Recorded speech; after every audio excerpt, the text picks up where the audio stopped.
I locked eyes with my boss on the sand, and in that single second, the professional bond we spent years building shattered. She stood barefoot, a flowy linen dress rippling in the wind, the intimidating calm that ruled our office replaced by something soft, human. I had stared too long, a stupid, awkward mistake, and her expression hardened like ice. The sun burned hot, but I felt cold all over. I knew our working relationship would never be the same. My name is Silas Voss.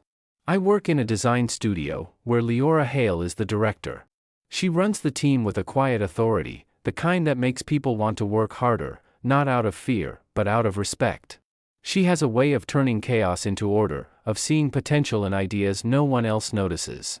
Around the office, she wears tailored blazers and polished shoes, her hair pulled back in a tight bun, every detail screaming competence. I had never seen her outside of that role, until that day. I had fled to the coast to escape weeks of back-to-back deadlines, to breathe air that did not smell like coffee and printer ink. I wanted nothing more than to sit on the sand, listen to the waves, and let my mind go blank. But then I saw her. Liora, not as the director, but as a woman, laughing softly as she kicked at the water. The sun gilded her loose hair, and for a moment, I forgot she was my boss. I forgot the lines we were supposed to keep. My gaze slipped, just for a beat, and when I looked up, hers was already on me. Her smile vanished. The relaxation drained from her face, replaced by the sharp, unyielding look she gave during budget meetings when someone wasted her time. I turned away so fast my neck ached, pretending to watch a group of kids build a sandcastle. But I could feel her eyes on me, heavy and judgmental. I wanted to walk over, to stammer out an apology, but my feet felt rooted to the ground. By the time I mustered the courage to glance back, she was gone. Monday morning at the studio felt like walking into a storm. Liora did not greet me at the door, as she usually did. She did not ask about my weekend, or comment on the project I had stayed late to finish. During the team meeting, she avoided my gaze entirely, directing all her questions to the other designers. When she handed out assignments, mine was a small, tedious task, something a new intern could handle. The easy banter we used to share, the trust that let her bounce ideas off me, the quiet respect that made the long hours worth it, all of it was gone. Guilt twisted in my stomach. I knew I had messed up. I had crossed a line, blurred the professional and the personal in a way that made her uncomfortable. I wanted to explain that it was an accident, that I had not meant to be disrespectful, but how do you put that into words without making it worse? How do you tell your boss you stared at her because she looked human, not because you wanted to overstep? Weeks passed. I stayed late every night, volunteering for the projects no one else wanted. I fixed the broken printer, organized the supply closet, even brought in her favorite herbal tea every morning. I did everything I could to show her I still respected her, that the moment on the beach had been a mistake. But nothing worked. She spoke to me only when necessary, her tone cold and distant. She gave me no feedback on my work, no opportunities to prove myself. I felt invisible, and it was all my fault. One evening, after everyone else had left, I found her in her office. The rain tapped against the windows, casting a soft glow over the city lights. She stood by the glass, her shoulders slumped, looking smaller than I had ever seen her. She did not look like the unshakable director I knew. She looked tired. Defeated. I almost walked away. I almost let the moment pass. But something in my chest pushed me forward. I knocked gently on her door. She turned, her eyes dark with exhaustion. "Do you need something, Silas?" Her voice was low, no edge, just weariness. I swallowed hard, my hands trembling at my sides. "I need to apologize," I said. "For the beach. I know I overstepped. I know I made you uncomfortable. It was not my intention. You are an incredible leader, and the last thing I ever wanted was to lose your respect." She stared at me for a long time, silent. Then she sighed and sank into her chair.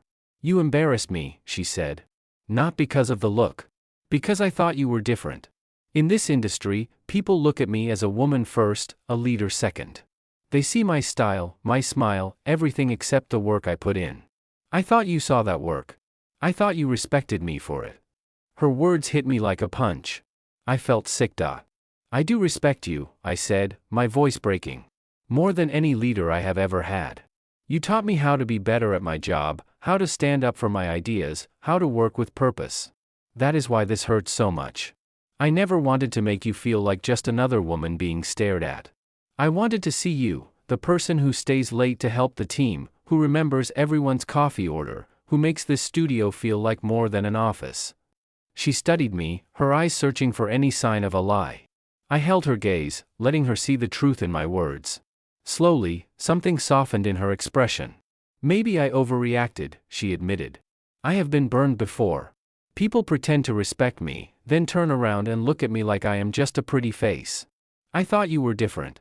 I wanted you to be different. She glanced out the window, where the rain was falling harder.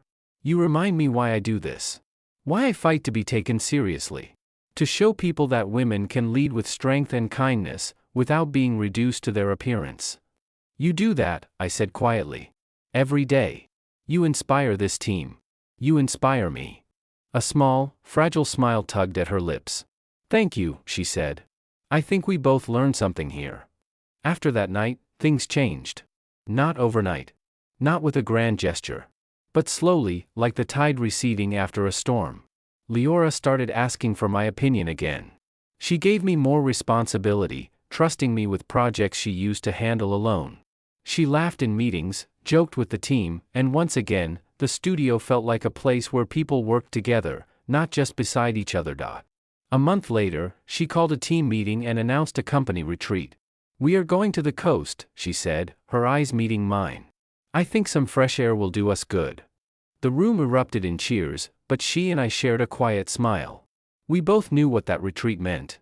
It was a second chance. A chance to turn the place where everything went wrong into a place where everything got better. On the day of the retreat, I stood by the water, watching the team play frisbee and laugh. The sun was bright, the waves gentle. Liora walked up beside me, her hair tied back, a casual shirt and shorts replacing her usual blazer.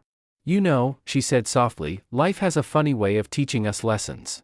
Sometimes the most awkward moments are the ones that make our relationship stronger. I smiled. I am glad we got through it, I said. She laughed, a warm, genuine sound that blended with the ocean breeze. Me too, she said. In that moment, I realized something. Respect is not about being perfect. It is about owning your mistakes. It is about seeing people for who they truly are, not just the role they play. It is about forgiving each other when we stumble, and growing together because of it. That day on the beach, I made a mistake. But by facing it, by apologizing, by being honest, we turned that mistake into something beautiful, a bond built on trust, understanding, and the courage to be imperfect. If this story touched your heart, if you believe in second chances, accountability, and the power of respect, like, comment, and subscribe to our channel. We share emotional tales of workplace bonds, personal growth, and the magic of turning mistakes into moments of connection. Comment below, own your mistake if you have ever turned an awkward moment into a stronger relationship. We want to hear your story.